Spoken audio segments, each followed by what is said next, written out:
Hi, I'm Tammy Brawley with The Green Kitchen. Welcome to our Chef at the Market virtual demonstration brought to you by RV Ag. Each week we will be featuring local chefs who will be sharing recipes using farm fresh products sourced from the RV Ag online marketplace. For more information or recipes, visit our website. All right, today we are going to make a delicious cold soup for you guys. It's perfect for the summertime when you don't want to turn on that stove when it's so hot outside. We're going to use some great locally sourced ingredients. We've got some delicious cucumbers from Little Green Farm, some delicious goat cheese from Goats R Us, and this involves a little bit of buttermilk and some pine nuts and lime juice and cilantro, and we're going to get started on making it for you and give you little tips and tricks as we go along. All right, so we're going to start with cucumbers, and we want to cut the ends off. I've already started peeling them, but you definitely want to peel. Peels can sometimes have bitterness in them. And then we're going to finish peeling the one that I started.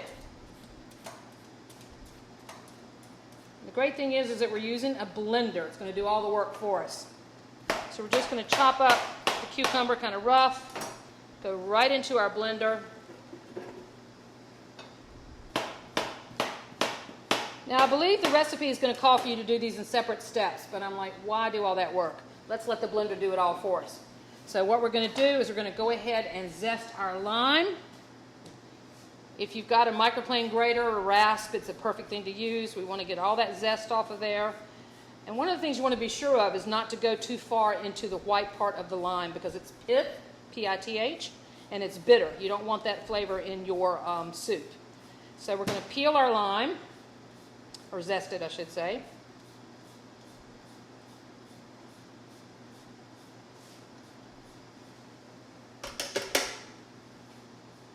I believe the recipe says to add the zest at the end, and as I said, I prefer to go ahead and add it to the blender. This should be a really smooth soup whenever you take a bite of it, so you really don't want those bites of zest there at the end, which is my preference anyway.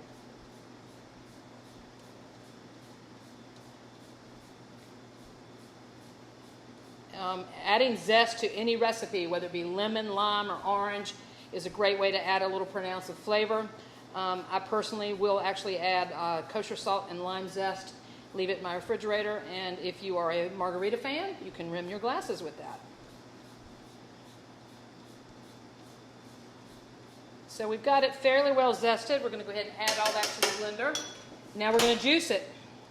You want to cut it in half, put it in your juicer, and again, right into the blender. Why dirty up another bowl or a measure? Less for you to have to wash.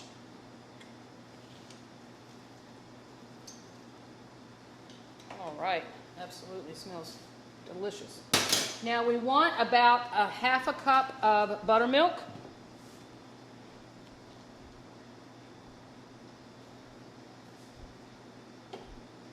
And if your cucumbers are large, you might want to go just a little bit more on the buttermilk. So that looked like a little bit more than I thought we would need there. So we've got our cucumber, our lime zest and lime juice, and then cilantro. Cilantro is a great herb, but I know there's a lot of people out there that don't like it. It's not your fault. You're actually born with the taste buds that make it taste like soap, as they say. I personally don't have those enzymes, and I'm happy about that.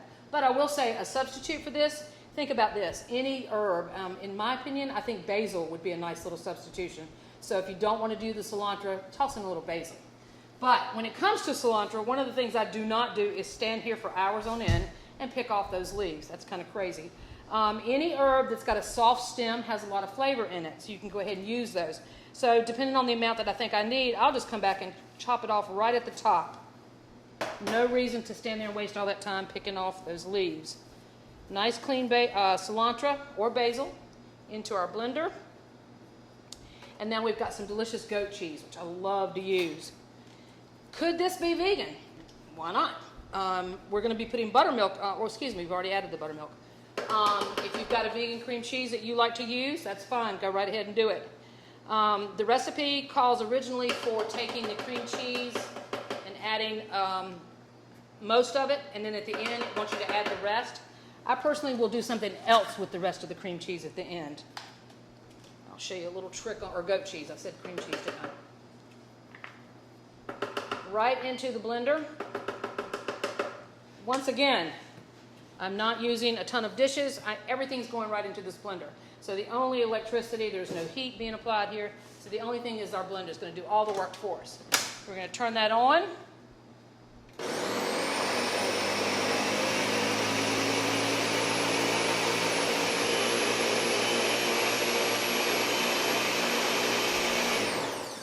Now, if your blender tends to clog up at the top, you might want to take it off the base. Let me grab a spatula here. Go down in that a little bit. Also, too, think about this. The cucumbers were large. The goat cheese was rather thick. So maybe we could come back and add a little bit more buttermilk as well. Make it a little thinner.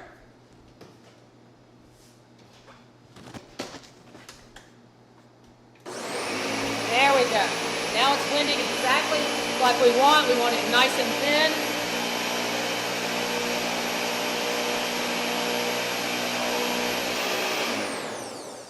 All right, so now it looks like it's blended up. I'd like to take a look at it.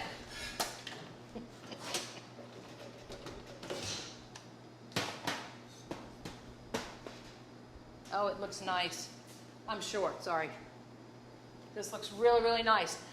You want to make sure you season it. I love to use kosher salt in all of my recipes. So we'll just throw in a little bit of kosher salt. Cucumbers, tomato, all that kind of stuff benefit quite well from kosher salt. So we'll blend that in there. I'm going to grab a spoon here and I want to taste it, obviously, but I'm going to taste it after I've also added a little bit of white pepper. White pepper as opposed to black pepper. It is a little bit stronger. You want to add a little less than you normally would. But the other thing is color, all right? When I pour this delicious soup into a bowl, I don't want those little black specks of black pepper. I'd rather use white. So we'll just do a little bit, not very much. I'm going to come back and blend it again, and then I'm going to taste it.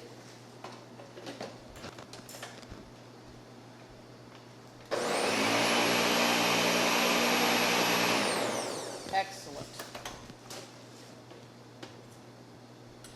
A little bit in there.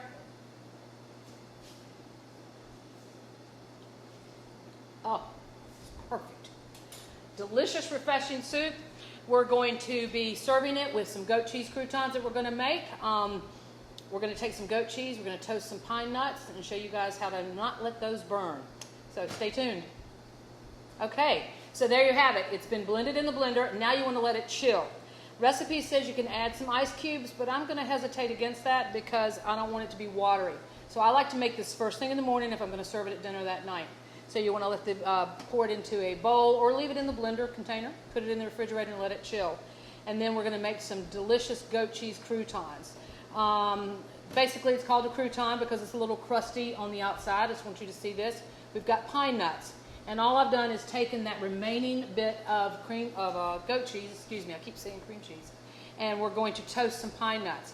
How do you not let pine nuts burn? You don't walk away. Okay, I have done that countless times.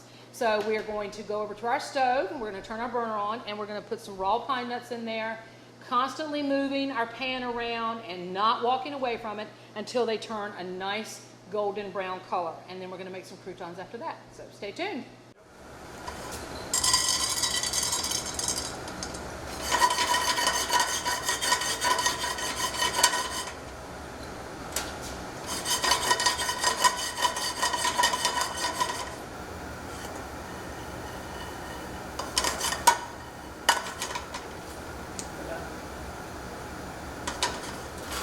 All right, so we stayed with our pine nuts, and what happens is the pan will retain a lot of that heat. So you want to get them off of the pan as quick as possible. So we're going to pour them into a bowl and let them start to cool. Now, after they've cooled quite a bit, then you can take the remaining amount of the goat cheese, and you want to just kind of pinch up a little bit. It's going to get messy, but that's what we do in the kitchen. And you can drop them into a bowl of the toasted pine nuts, turn them over,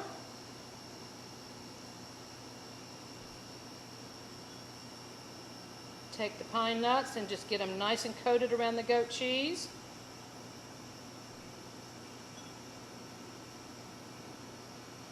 Excellent. If I wasn't on camera, I'd pop this in my mouth. All right, so now it is time to eat. It's been a couple of hours in the refrigerator. Our soup is chilled. It's absolutely ready to go. We've got a delicious bowl here, and now we're going to garnish. Presentation is everything. If it looks pretty, people will want to eat it. So we'll take a couple of the cilantro leaves, pinch them off right into the middle. We're going to take one of our delicious goat cheese croutons and pop it right on top. Sometimes they sink. Don't worry about it, all right? You're still going to eat it. It's going to be delicious. You can put maybe a little bit more cilantro garnish on there. And there you have it. A delicious cold soup to beat these summertime heat. Thank you very much.